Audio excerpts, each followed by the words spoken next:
Sir, आज हम लोग 2021 के जो प्रीलिम्स का पेपर था उसके इकोनॉमी सेक्शन को देखने वाले हैं। इकोनॉमी सेक्शन से लगभग 13 क्वेश्चन तो आए थे और इनमें से कुछ सरल थे, अधिकतर सरल थे, एक दो रिपीट भी हुए थे और एक दो काफ़ी कठिन थे। तो हम देखते हैं। फर्स्ट क्वेश्चन जो 81 नंबर पर है, निम्नलिखित में से किस से किसी अर्थव्यवस्था में मुद्रा गुणक में वृद्धि होती है। देखिए, मुद्रा गुणक का अर्थ होता है मनी मल्टीप्लायर। मनी मल्टीप्लायर, ये क्वेश्चन पिछले साल भी आया था, पिछले नहीं साल 1-2 साल पहले आया था मनी मल्टीप्लायर, और सेम यही क्वेश्चन था। उसमें आंसर था सी। जब लोगों की बैंक आदतों में वृद्धि हो जाती है तो मनी मल्टीप्लायर मुद्रा गुणक बढ़ जाता है। भारतीय अर्थव्यवस्था के संदर्भ में मांग प्रेरित मुद्रास्फीति, देखिए एक मुद्रास्फीति होती है जो लोगों द्वारा बढ़ती है कि लोगों की मांग बढ़ रही है, इससे सप्लाई घट जाती है और मुद्रास्फीति बढ़ जाती है। एक मुद्रास्फीति ऐसी होती है जब उत्पादन की लागत ज़्यादा आती है, यानी अगर सरकार टैक्स बढ़ा दे उत्पादन के लिए, या जो इनपुट जो हम लोग आगत लेते हैं हर इंडस्ट्री में, वो आगत महंगी हो जाए तो वहाँ भी हमारी मुद्रास्फीति बढ़ने लगती है। तो यहाँ मांग प्रेरित मुद्रास्फीति की बात कर रही है, यानी कि जो लोगों की तरफ से होती है। तो हम उसको देखते हैं। नंबर 1, विस्तारकारी नीतियाँ। ये नीतियाँ आरबीआई निकालती है। मतलब कि अगर आरबीआई अगर टैक्स कम कर दे तो लोगों को क्या होगा, सस्ता लोन मिलेगा, यानी उनकी जो मांग है वो बढ़ जाएगी, उनका पैसा होगा। तो पहला तो सही है एकदम। दूसरा है राजकोषीय प्रोत्साहन, ये भी सही है। राजकोषीय प्रोत्साहन मतलब सरकार अपनी राजकोषीय नीति में कुछ ऐसा करे जिससे लोगों को प्रोत्साहन मिले कि उनका पैसा आए। तीसरा है मुद्रास्फीति सूचकांकन मजबूरी, इन्फ्लेशन इंडेक्सिंग बेजेस, ये भी देखते हैं अभी। उच्च क्रय शक्ति, ये भी सही है अगर क्रय शक्ति बढ़ जाए तो। फिफ्थ है बढ़ती ब्याज दर, ये गलत है। अगर ब्याज दर बढ़ेगी तो जो आगत है, इनपुट कॉस्ट बढ़ जाएगी, यानी कि इंडस्ट्री उत्पादन महंगा करेंगी, यानी फिफ्थ जो है वो गलत है। और दूसरी तरफ से कैसे इनपुट मतलब लागत मांग आधारित मुद्रास्फीति कैसे घटाएगा, क्योंकि अगर ब्याज दर बढ़ेगी तो लोगों को लोन भी महंगा मिलेगा, और लोन अगर महंगा मिला तो पैसा कम आएगा लोगों के पास, यानी कि इस दोनों ही संदर्भों में ये यहाँ पर सुइटेबल नहीं है। तो फिफ्थ कैंसिल हो जाएगा और आंसर हमारा ए हो जाएगा। 83 देखते हैं। भारत के संदर्भ में निम्नलिखित कथनों पर विचार कीजिए। खुदरा निवेशक डीमेट खातों के माध्यम से प्राथमिक बाजार में राजकोषीय बिल और भारत सरकार के ऋण बांड में निवेश कर सकते हैं। अच्छा, खुदरा निवेशक, दरअसल ये क्वेश्चन करंट अफेयर से था। अभी आरबीआई नीति ला रही है कि हम जो सामान्य खुदरा निवेशक हैं, हम लोग नॉर्मल लोग, वो सीधे सरकार की प्रतिभूतियां खरीद ले। तो उसके लिए ई रिटेल करके कुछ ऐसे करके आरबीआई लाई थी उस समय, और मेरा गलत हो गया था कि मुझे उसमें जानकारी नहीं थी। तो इसका जो आंसर है वो फर्स्ट एंड सेकंड यानी वी हो जाएगा। ये वाला गलत है, थर्ड वाला। सेंट्रल डिपॉजिटरी सर्विसेज लिमिटेड का भारतीय रिजर्व बैंक एवं बॉम्बे स्टॉक एक्सचेंज द्वारा संयुक्त रूप से प्रवर्तन किया जा रहा है, ये गलत है। 84 देखते हैं। नहीं, 84 नहीं है, 85th, ये भी इकॉनमी से है। भारत में अंतिम उधारदाता, यानी अंतिम उधारदाता जो होता है वो आरबीआई होती है, कि जब कहीं उधार नहीं मिलता तो आरबीआई देती है बैंकों को। अंतिम उधारदाता के रूप में केंद्रीय बैंक के कार्य में सामान्यतः निम्नलिखित में से क्या सम्मिलित है। ठीक है, पढ़ते हैं। अन्य स्रोतों से ऋण प्राप्ति में विफल होने पर व्यापार एवं उद्योग निकायों को ऋण प्रदान करना। देखिए गलत है। आरबीआई सिर्फ बैंकों को लोन देती है, सरकार को लोन देगी, और लेकिन कभी भी उद्योगों को सीधे लोन आरबीआई नहीं देती। तो पहला गलत हो गया। अभी भी 3 ऑप्शन तो बचे ही हैं। अस्थायी संकट के समय बैंकों के लिए चल निधि उपलब्ध कराना, हाँ हाँ ये सही है, चल निधि बैंकों को देती है, इसमें कोई गलत बात नहीं है। और लास्ट देखते हैं, बजटीय घाटों के वित्तीयन के लिए सरकारों को ऋण देना। देखिए, जब बजट के घाटे होते हैं ना, उसमें सरकार को ऋण नहीं दे सकती। क्यों नहीं दे सकती? देखिए, जो एक FRBM एक्ट था ना, उसमें साफ साफ लिखा है कि सरकार, अब उस एक्ट जो FRBM एक्ट था शायद 2003, उसमें दरअसल क्या था, उसमें ऐसा मैंने पढ़ा था कि उसमें साफ साफ लिखा था कि जो RBI है, अब वो सरकार की प्रतिभूतियों का पहला खरीदार नहीं होगा। इसका मतलब सरकार को अगर को पैसा चाहिए तो RBI नहीं खरीदेगी, RBI खरीदवाएगी, लोगों को देगी खरीदने के लिए। यानी कि उसमें ऐसा लिखा था, इसलिए बजटीय घाटों का वित्तीय अनुकूल नहीं दे सकती।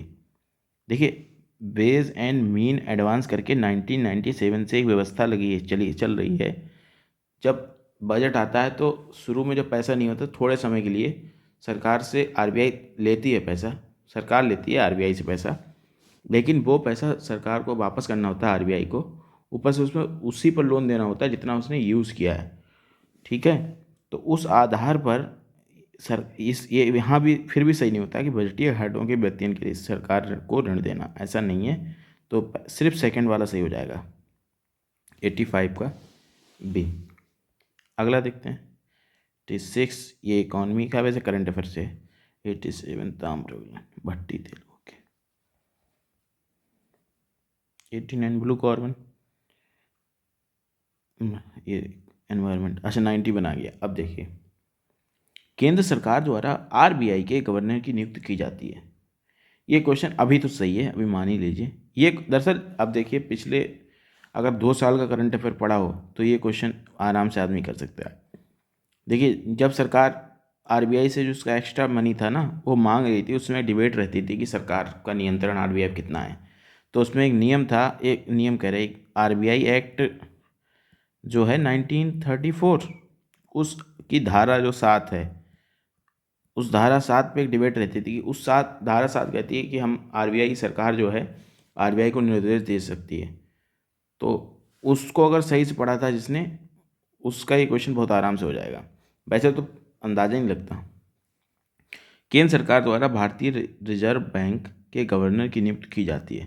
ये क्वेश्चन सही है। अभी भारतीय संविधान के कतिपय प्रावधान केंद्र सरकार को जनहित में RBI को निर्देश देने का अधिकार देते हैं। देखिए, भारतीय संविधान के प्रावधान नहीं देते, ये RBI का जो एक्ट है 1934, इसके प्रावधान देते हैं कि आप RBI को निर्देश दीजिए। क्योंकि संविधान में RBI से संबंधित मुझे नहीं लगता कुछ लिखा हो। सेकंड कैंसिल हो जाएगा और आराम से आंसर हमारा सी आ जाएगा। 92 देखते हैं। भारत में नियोजित अनियत मजदूरों के संदर्भ में निम्नलिखित कथनों पर विचार कीजिए। एक सेकेंड, ये मेरा सही था, मुझे याद है। With reference to the casual workers, okay.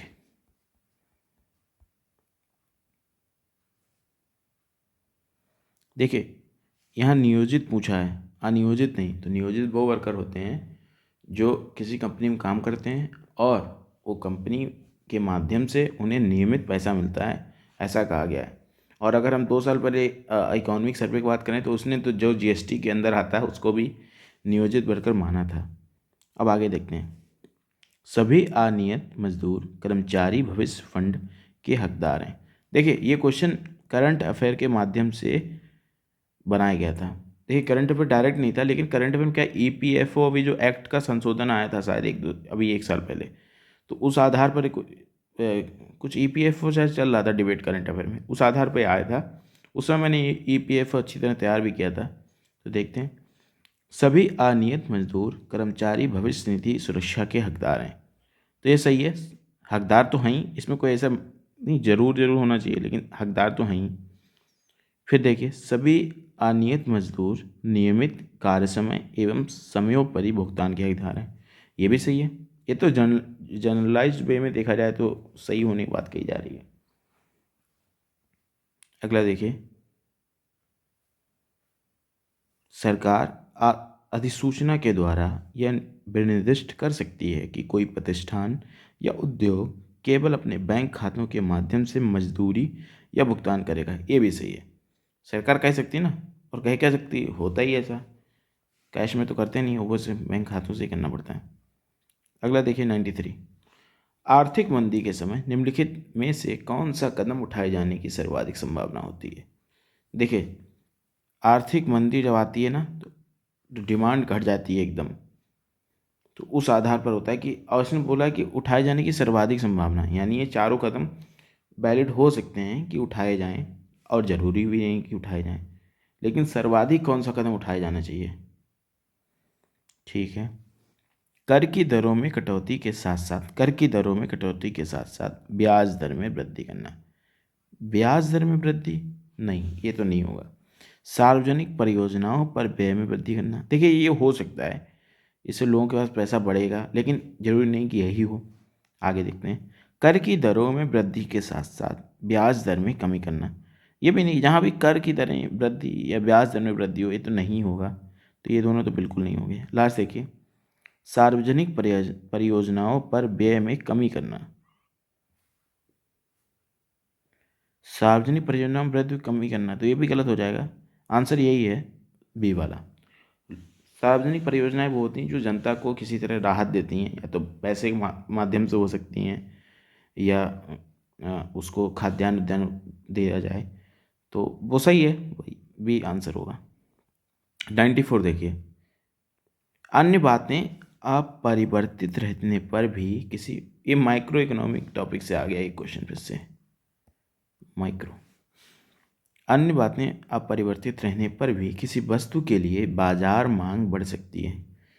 ठीक है, देखिए कोई वस्तु होती है तो उसकी बाजार मांग कैसे कैसे बढ़ सकती है, उसके अलग अलग वो दिए हैं कारण, तो उसको आप पढ़ेंगे अगर माइक्रो इकोनॉमी की एनसीईआरटी में, तो मिल जाएगा, वहाँ से क्वेश्चन है। इसकी स्थानापन्न वस्तु की कीमत में वृद्धि होना, देखिए स्थानापन्न वस्तु की वृद्धि में कीमत, स्थानापन्न देखिए इसमें टाइप्स दिए हैं अलग अलग, उनको पढ़ना होगा। स्थानापन्न वस्तुएं वो होती हैं, दो वस्तुएं ऐसी होती हैं जैसे एक की कीमत घटे तो दूसरी कीमत बढ़ जाए। जैसे मान लीजिए एक ही प्रोडक्ट है, जैसे ब्रेड बनाने वाली कंपनी है, और दो लोग अगर ब्रेड बना रहे हैं तो पहले तो बराबर पैसा रखते हैं, और मान लो दूसरी कंपनी ने ब्रेड का पैसा बढ़ा दिया, तो जो एक दूसरी कंपनी है जो जिसने पैसा अभी तक नहीं बढ़ाया, तो उसकी मांग बढ़ जाएगी, उसने पैसा एक संग बढ़ा दिया उसके कारण। तो स्थानापन्न वस्तु की कीमत में वृद्धि होना, ये ऑप्शन सही है, बाजार मांग बढ़वा सकता है दूसरे वस्तु की, क्योंकि अगला देखिए, इसकी पूरक वस्तु की कीमत में वृद्धि होना, देखिए ये क्वेश्चन गलत हो जाएगा। कैसे, पूरक वस्तु की अगर कीमत में वृद्धि होती है तो इस वस्तु की भी कीमत में वृद्धि हो जाएगी, कीमत में वृद्धि नहीं हो जाएगी, मांग तो घटी जाएगी। क्योंकि पूरक वस्तुएं ऐसा है जैसे कि चाय और चीनी, मान लीजिए चाय पियोगे, चीनी खाओगे, चीनी का यूज़ होगा, तो अगर चाय की कीमत में वृद्धि हुई तो लोग चाय कम पीना शुरू कर देंगे, और इससे चीनी की मांग भी घट जाएगी। तो ऐसा नहीं है, अगर इसकी मांग में वृद्धि हुई है तो उसकी मांग में वृद्धि हो जाए, उसकी इसकी कीमत में वृद्धि हुई है तो उसकी कीमत में वृद्धि हो ना हो, लेकिन मांग जरूर घटेगी। तो सेकंड ऑप्शन गलत हो जाएगा। बचा कौन सा, 1 और सी। आगे देखते हैं, वस्तु घटिया किस्म की है और उपभोक्ताओं की आय में वृद्धि होती है, ये क्वेश्चन यहाँ पर गलत हो गया। जब कोई घटिया किस्म की वस्तु होती है तो इससे फिर उस समय उपभोक्ताओं की कीमत आय में ज़्यादा फर्क नहीं पड़ता है। जबकि वस्तु ही घटिया है तो अगर ज़्यादा पैसा हुआ तो व्यक्ति क्यों खरीदेगा उस वस्तु को। इसकी कीमत घटती है, इसकी कीमत घटती है, ठीक है, हाँ कीमत घटती है तो सिंपल है, तो बढ़ेगा ही बढ़ेगा। तो आंसर ए हो जाएगा 94 का। 95 देखते हैं, ये देखिए करंट अफेयर का था, शहरी सहकारी बैंकों के संदर्भ में निम्नलिखित, सहकारी बैंक अभी चल रहा था करंट अफेयर में भी, क्योंकि अब शायद इनका जो नियंत्रण है वो आरबीआई के हाथ में आ गया है, ऐसा कुछ है। अब देख लीजिएगा, अर्बन कोऑपरेटिव बैंक का करंट अफेयर था इसलिए पूछा गया। राज्य सरकारों द्वारा स्थापित स्थानीय मंडलों द्वारा इनका पर्यवेक्षण और विनियमन, ये गलत हो गया। पहले अभी जब उसमें था कि आधा आरबीआई करती है और आधा स्टेट गवर्नमेंट की एजेंसी करती हैं, जो नहीं वो क्या कहते हैं, कोऑपरेटिव बैंक का ऑफिस होता है, ऑफिस ऑफ कोऑपरेटिव ऐसे करके, तो लेकिन स्थानीय मंडल तो नहीं करते, तो ये गलत हो जाएगा, पहला गलत हो गया। तो आंसर ही आ गया। वैसे देख लेते हैं, ये इक्विटी शेयर और अधिनियम शेयर जारी कर सकते हैं, ये तो सही है, करेंगे। और उन्हें वर्ष 1966 में एक संशोधन के द्वारा बैंककारी बने अधिनियम 1949 के कार्य क्षेत्र में लाया गया था, ये भी सही होगा। अगला देखते हैं, भारतीय सरकारी बॉन्ड प्रतिफल अच्छा निम्नलिखित में से किससे प्रभावित होते हैं? देखिए, जो सरकारी बॉन्ड होता है ना, गवर्नमेंट बॉन्ड जारी करती है, तो उस बॉन्ड का जो प्रतिफल है वो किससे प्रभावित होगा, ये पूछा गया है। यूनाइटेड स्टेट्स फेडरल रिजर्व की कार्रवाई, तो जो यूनाइटेड स्टेट की रिजर्व बैंक है, अगर वो अपनी बैंक दर को बढ़ाती घटाती है या ब्याज दर को घटाती बढ़ाती है, तो उससे फ़र्क पड़ता है हमारे भी अर्थव्यवस्था पर। तो लोग कम पैसा निवेश करते हैं हमारे बॉन्ड में, तो हो सकता है ये फ़र्क डाले। अगला देखते हैं, भारतीय रिजर्व बैंक की कार्रवाई, ये तो डेफिनेटली डालेगा ही डालेगा फ़र्क। मुद्रास्फीति एवं अल्पावधि ब्याज दर, तो ये भी तीनों ही सही हैं, तो मुझे आंसर 3 लग रहा है, ये आंसर डी लग रहा है। ये कौन सा 97 98, अच्छा 97 देखिए ये वाला। निम्नलिखित पर विचार कीजिए, विदेशी मुद्रा संपरिवर्तनीय बॉन्ड, ओके, कुछ शर्तों के साथ विदेशी संस्थागत निवेश, वैश्विक डिपॉजिटरी और अनिवासी विदेशी जमा। यहाँ देखते हैं, उपयुक्त में से किसे विदेशी एफडीआई, अच्छा एफडीआई में सम्मिलित किया जा सकता है? तो देखिए, एक होता है हमारा एफडीआई, एक होता है एफपीआई, ठीक है। विदेशी मुद्रा संपरिवर्तनीय बॉन्ड, कुछ शर्तों के साथ विदेशी संस्थागत निवेश, वैश्विक डिपॉजिटरी और अनिवासी विदेशी जमा, इसमें किसको हम एफडीआई में सम्मिलित कर सकते हैं? देखिए, एफडीआई वो होता है जब कोई बाहरी निवेशक होता है, वो हमारी कंपनी के उत्पादन में निवेश करे, तब उसे हम एफडीआई बोलते हैं। सिर्फ शेयर में निवेश करेगा और चला जाएगा, उसकी भी एक सीमा होती है, तो उसको हम एफपीआई ही बोलते हैं। तो देखिए, विदेशी मुद्रा संपरिवर्तनीय बॉन्ड, कुछ शर्तों के साथ विदेशी संस्थागत निवेश और वैश्विक डिपॉजिटरी। डिपॉजिटरी वो होती हैं जब कोई दूसरी कंपनी हमारे देश में निवेश करती है, तो एक डिपॉजिटरी दी जाती है, उसमें पढ़ लीजिएगा, उसमें डी होता है, डिपॉजिटरी होता है, पी नोट होते हैं, ऐसा कुछ करके है यहाँ पर देखिएगा। तो इसमें किस किस को शामिल किया? देखिए, इसमें जो एनआरआई जमा है, ये एफडीआई नहीं होती, तो फोर्थ वाला गलत हो जाएगा। अब देखते हैं, एफ कुछ शर्तों के साथ विदेशी संस्था का एफआई की बात करी।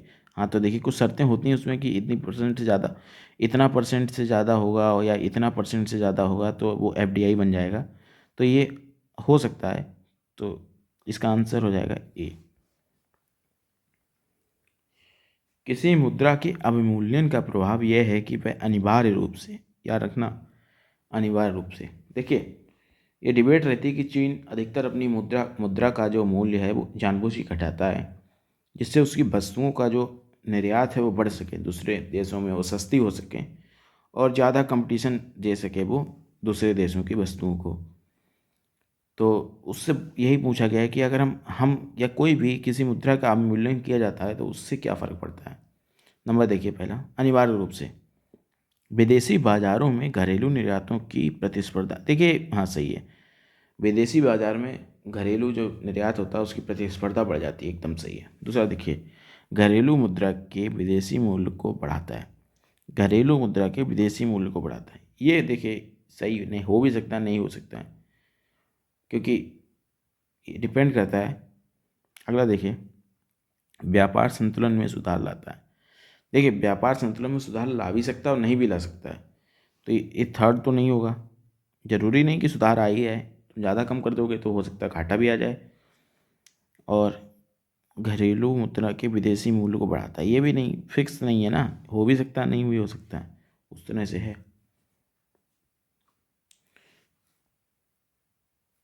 भारत में काले धन के सृजन के निम्नलिखित प्रभावों में से कौन सा भारत की चिंता का प्रमुख कारण है? देखिए, काला धन एक तरह देखा जाता है कि समानांतर सरकार होता है, ऐसा सरकार जिस सरकार में आप वहाँ के लोग टैक्स नहीं देते हैं उसे काले धन वाली सरकार बोलते हैं, ठीक है।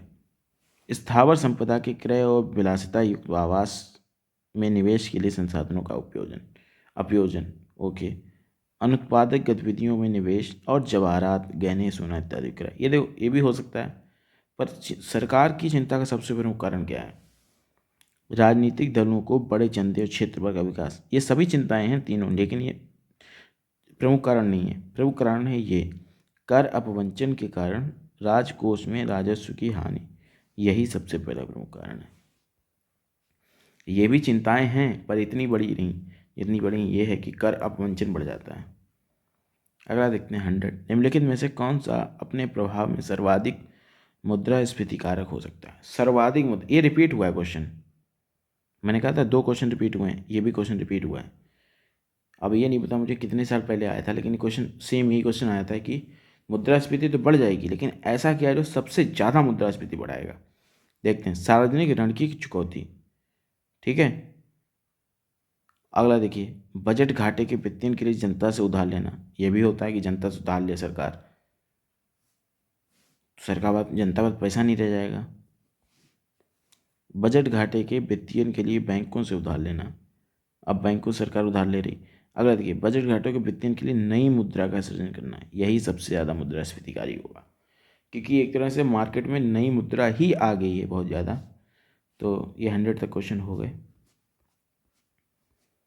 तो अभी ये क्वेश्चन हो गए हैं, तो अब लास्ट में कि कैसा था ये पेपर, रिमार्क थोड़ा सा। नंबर 1, पेपर कैसा था?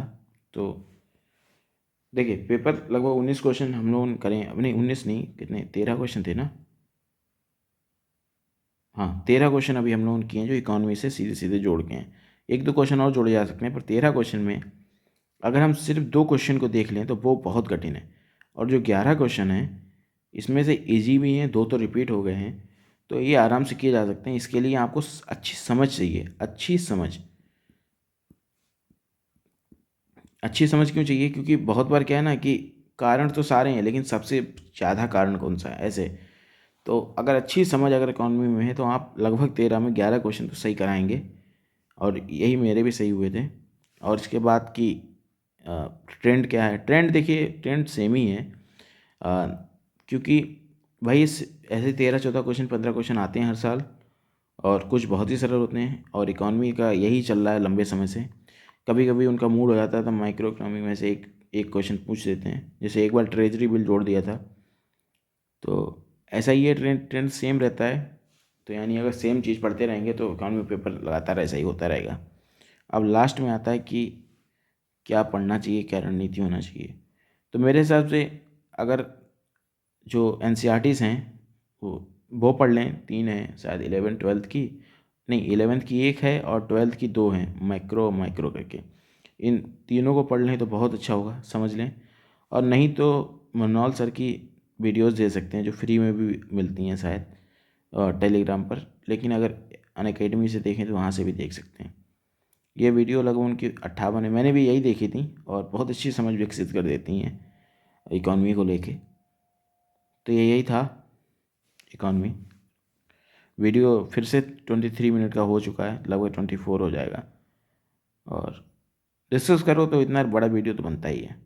ठीक है।